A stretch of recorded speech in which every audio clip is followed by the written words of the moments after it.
There is a place in the heart of Central Europe, perched on a sheer cliff, 112 meters above a cold, winding river, where the stone walls don't just hold up a roof, they hold up 8 centuries of secrets. Most people who know this castle know it by one name: Nosferatu's castle. The eerie, shadow-drenched fortress from the world's very first vampire film, a 1922 silent horror that terrified audiences before anyone even knew what horror truly meant. But here's the thing, that film only borrowed this place. What actually happened inside these walls is something no screenplay has ever dared to fully tell. This is Orava Castle, and the moment you see it for the first time, rising out of the Slovak forest like something that was never meant to exist, you understand immediately why it has haunted the human imagination for hundreds of years.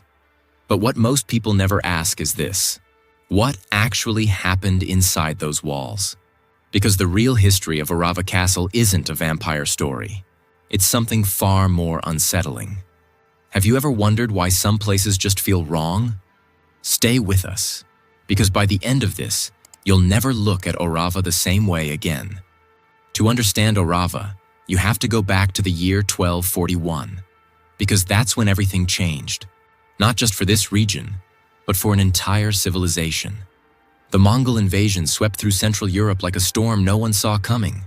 Villages burned, armies collapsed, and the Kingdom of Hungary, one of the most powerful kingdoms in the medieval world, was brought to its knees in a matter of months. When the dust finally settled, the survivors did what desperate people always do. They built walls. Orava Castle was born from that fear. First as a wooden fort, clinging to a narrow rock spine above the Orava River. Then, slowly, rebuilt in stone, harder, higher, more defiant with every passing decade. By 1267, it appears in written records for the first time. A royal transfer. King Bela IV taking possession of the fortress, not by conquest, but by political maneuver, trading 3 towns just to own this single cliff. Think about that for a moment. 3 entire towns, exchanged for 1 castle.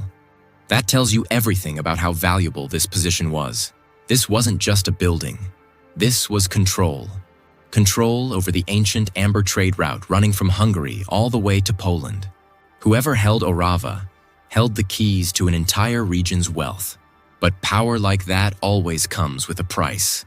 And the next 5 centuries would prove exactly how brutal that price could be. Over the next 200 years, Orava Castle changed hands more times than most people change homes. Kings pawned it, nobles seized it, armies besieged it, and every single time, the castle survived. In 1420, King Sigismund literally pawned the castle, like a desperate man handing over a watch for quick cash. Except the watch was a fortress, and the cash was political survival. It passed to Stibor of Stiborich, one of the most powerful magnates in the region. Then came Piotr Komarovsky, who held it for nearly a quarter century, and famously defended it against the Hussite armies sweeping across Central Europe. But here's where things get interesting. In 1482, King Matthias Corvinus, the greatest Hungarian king of the medieval era, gave Orava Castle to his own illegitimate son, John Corvinus. Not as a gift, as a lifeline, a way to secure his bloodline's future in a world where legitimacy was everything. And then, inside these very walls, something extraordinary happened. An archbishop, one of the most powerful religious figures in the kingdom, was thrown into a cell by royal order. He stayed imprisoned until the king himself died. No trial, no public announcement, just silence. This is where Orava stops being a castle and starts being a weapon. Now, this is where things get truly dark. By the mid-1500s, Orava Castle had fallen into the hands of the Thurzo family, and under their control, the castle transformed. Libraries were built. Renaissance chapels were decorated. Grand reception halls were furnished with the finest European craftsmanship. From the outside, it looked like civilization had finally arrived at Orava. But here's the twist. The same man who turned Orava into a palace, Gheorghe Thurzo, was also the man who investigated and sentenced one of the most terrifying figures in recorded history, a woman named Elizabeth Báthory, a noblewoman, a countess, and according to historical records, a serial killer responsible for the torture and murder of over 600 young women. Thurzo didn't just know about Báthory. He was close friends with her family. He dined with them. He corresponded with them. And when the evidence became impossible to ignore, he was the one who walked into her castle and arrested her himself. But what makes this story even darker is what Báthory's victims went through. These were young girls, daughters of peasants, lured to her castle with promises of work and wages. What waited for them inside was something historians still struggle to write about. Torture that lasted days.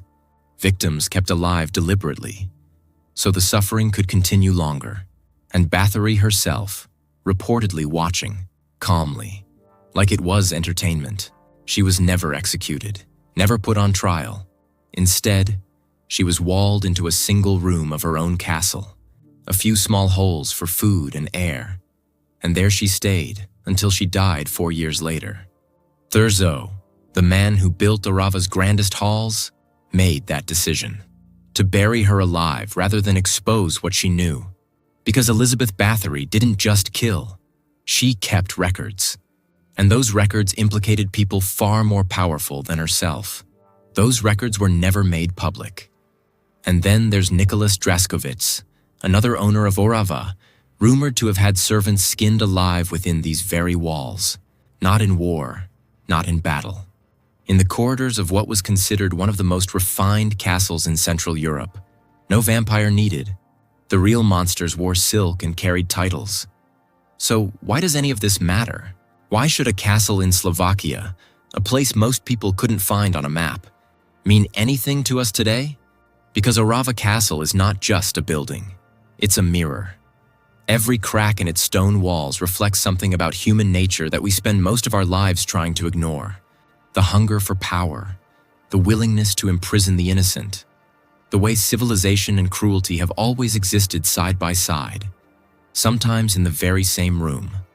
Think about it. In 1672, ordinary peasants, farmers, laborers, people with nothing, stormed and briefly captured one of the most fortified castles in Central Europe. No army, no weapons of war, just desperation and numbers. And they won. For a moment, they actually won. What happened next changed everything.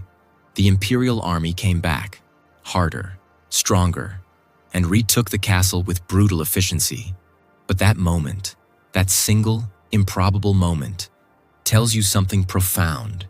Even the most powerful walls eventually face the weight of the people they were built to dominate. And then there's the fire of 1800. After surviving 8 centuries of sieges, political betrayals, imperial armies, and peasant revolts, Orava Castle was nearly destroyed, not by an enemy, not by war, by accident. It burned for nearly 2 weeks straight. Sometimes the most dangerous threat isn't the one standing at your gates. Orava Castle still stands today, right there on that same cliff, above that same river, under that same Slovak sky. Tourists walk through its gates every summer. They take photographs, they admire the view, they read the plaques, and most of them leave thinking they've seen a beautiful old castle. But here's what none of those plaques will ever tell you. Somewhere inside those walls, in a corridor, a storage room, a forgotten chamber, there are spaces that have never been fully excavated. Rooms sealed after the fire of 1800 and never reopened. Historians have noted them. Nobody has gone in. Nobody knows what's inside. And in 1922, a German film director looked at this castle and said, "That is where a monster lives." He wasn't wrong. He just didn't know which monsters he meant. The medieval heritage, history that refuses to stay buried.